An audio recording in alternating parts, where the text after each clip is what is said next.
Today we're going to review the action potential of a neuron. When we talk about an action potential, we're talking about a neuron firing in response to some stimulus. That stimulus might be the touch of to your skin, it might be seeing a color, it might be tasting something sweet. So what is an action potential? Well, an action potential is what we call a neural impulse. And as you can see in this graphic, it is a brief electrical charge and it travels down an axon. So it travels away from the soma, down the axon to the axon terminals. And an action potential occurs when a neuron sends information, again, down the axon and away from the cell body. The action potential is based upon something we call the all or none principle, or an all or none response. Because when a neuron fires, in other words, when it achieves an action potential and responds to a stimulus, it either achieves the action potential and responds to it, or it doesn't. There's no such thing as a small action potential. So let's go ahead and try it, and I'd like you to touch two fingers together lightly. Now you're getting a signal to your brain, and it's coming from a series of neurons firing. In other words, a series of neurons that have achieved an action potential and are sending that signal through sensory neurons, through those afferent pathways to your brain. Now I want you to press a little bit harder. Do you detect a difference in the pressure? And the answer is yes, of course you do. So if a neuron either fires or doesn't fire in response to a stimulus, how do we perceive increasing amounts of pressure when we push our two fingers together? Well, the answer is when we press our fingers together a little bit harder, more neurons are firing. In other words, more neurons are achieving an action potential when we increase the pressure. More neurons fire when a light gets brighter, when pain increases, and when we add more sugar to our tea or our coffee. What I'd like you to do now is to refer to the graphic that is on your note sheet, and we're going to be spending some time labeling this graphic. And we're going to talk about, again, the action potential, and we're really talking about the changing charge, okay, of a neuron. And I know there's a typo here, but the changing charge of a neuron.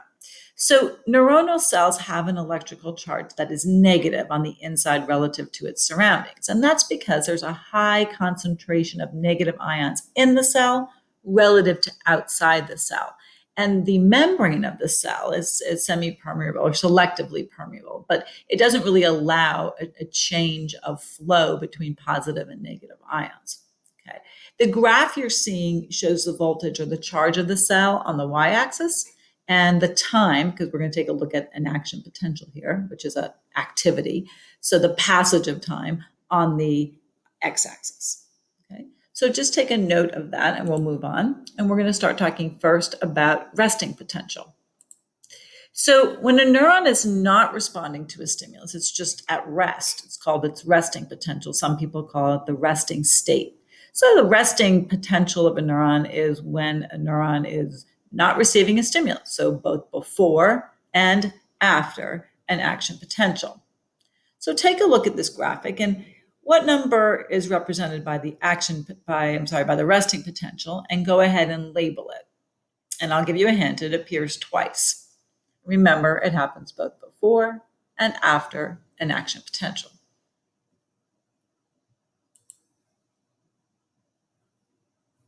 Oops, sorry about that. Okay. So the answer is 5. So note that at resting potential, the inside of the cell is negative 70 millivolts actually, relative to the outside of the cell. So there we have the resting potential labeled here. The question is why? Why is that negative? And I talked about it a little bit, but let's take a look at this again. You can see in this graphic, which is also on your note sheet, that there's a high concentration of sodium, which is positively charged, outside the neuron, and there are high concentrations of positively charged potassium inside the neuron. But what makes the inside of the neuron negative are those large negatively charged ions, and there's a high concentration of them outside the cell. So just take a look quick at this graphic. Okay, so sodium is kept out of the cell by leak channels on the cell's membrane. And as you might imagine by the term leak, some sodium actually does get into the cell. The cell strives to maintain a negative charge. So how does it get rid of that sodium that leaks in? Let's take a look at something called sodium potassium pump. This is an active pump, and it's on the membrane. It's all over the membrane of a neuronal cell. And it's constantly removing 3 positively charged sodium ions from the cell and bringing 2 positively charged ions back in. So if you take out 3, -3, and you only add back in a 2, you end up with -1. So yay, the cell is maintaining homeostasis through the pump's actions. So take a look at this GIF. It shows you the sodium potassium pump at work.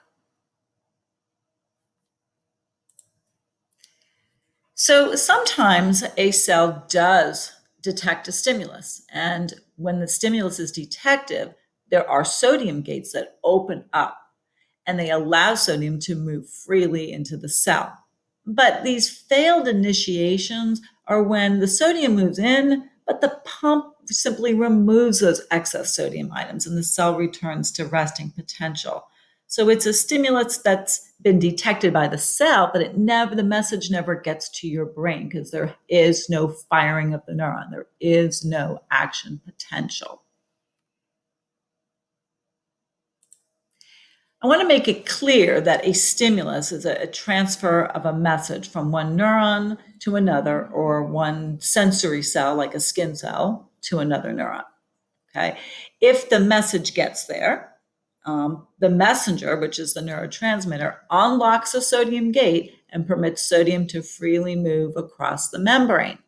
So when we talk about touching our 2 fingers together and you feel it, it's because the messenger, the neurotransmitter, unlocked sodium gates on the dendrite of a neuron and permitted sodium to flow into that cell. And the sodium potassium pump could not get rid of that potassium fast enough, and thus an action potential was achieved. Now that we're talking about neurotransmitters, let's make sure we understand that the neurotransmitters are the chemical messengers of the nervous system. If you remember, hormones were the chemical messengers of the endocrine system. Well, neurotransmitters are similar in terms of their action as hormones. Neurotransmitters, again, they effectively open up sodium gates on the dendritic membrane of a neuron, and that would be a postsynaptic neuron. And if enough sodium gets in, there's an action potential. When I say if enough gets in, take a look at the graphic. If enough gets in, sodium's positive. Look to see the positive charge in this action potential. So as the action potential rises, you see the cell charge or voltage rising. The threshold is sometimes referred to as the absolute threshold. And when we talk about the threshold, we're talking about the level of stimulation required to generate an action potential, to make a neuron fire. So where does the neuron actually fire? Take a look at your graphic. Where would you label it? It's obviously more positive than the resting potential.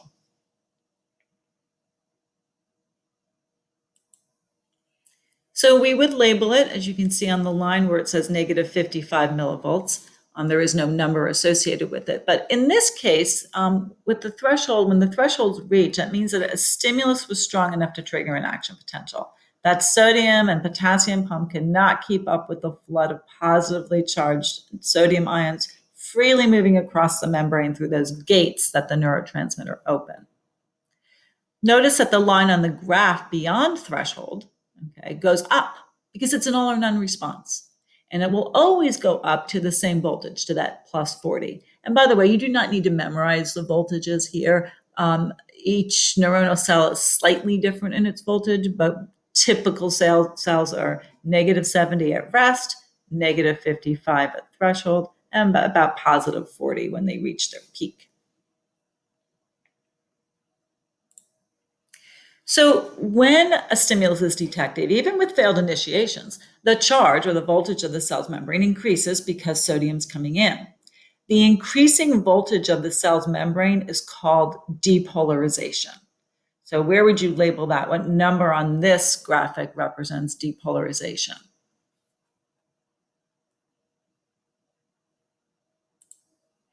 The answer is 2.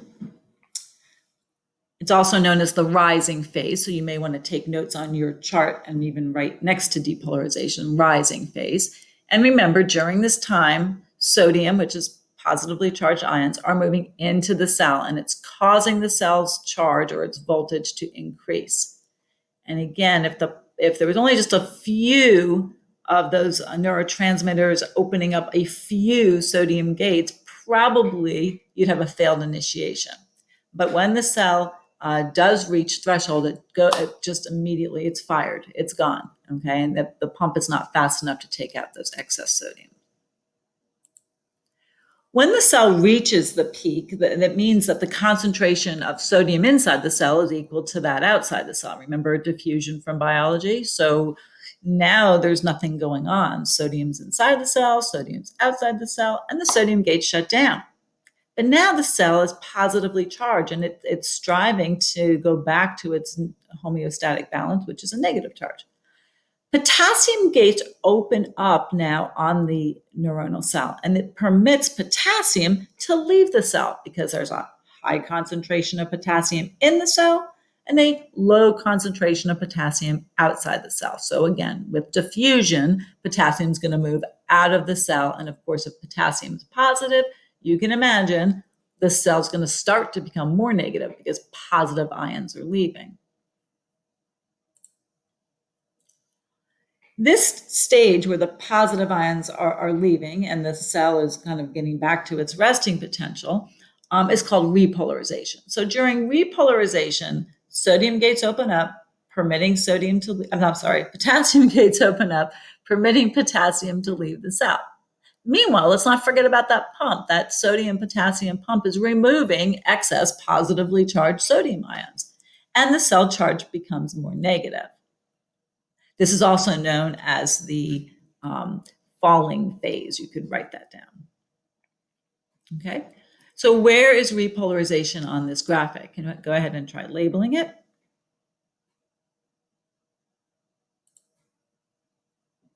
And you might also, when you find the correct box to label with repolarization, you may want to indicate on your graph the ever-present sodium-potassium pump. Because remember, while potassium is leaving the cell during this phase, so is sodium, and sodium's leaving through that pump, and of course, potassium's being brought back in. So a lot of stuff going on during this repolarization phase. So I've gone ahead and labeled it. You can see repolarization is number 3. And I've also labeled up here the sodium-potassium pump just to indicate that I know it's working all the time. Okay. During this final stage, it's called hyperpolarization. Those potassium gates shut down. But the cell kind of undershoots and it ends up with a charge that's lower than its resting potential. So until the cell resets itself, sorry, another typo there, but until the cell resets itself, it's in what we call a refractory period. The refractory period is a period of time during hyperpolarization where the neuron cannot respond to another stimulus. So take a look at the graphic, and of course, what's left to label is that hyperpolarization, which is number 4. But that's also inside that hyperpolarization is this refractory period. So the neuron, even if you tried to stimulate it, even if a neurotransmitter came to unlock the membrane, it wouldn't work. Okay, it's a very short period of time. As you can see, it represents about 2 milliseconds. And there we go. The cell's now going to go back to resting potential, and we come back to this all or none principle. Okay, so that's a lot to take in. I know. I'd suggest that you go ahead and maybe review the presentation a second time. We will be doing some activities in class, though, with this.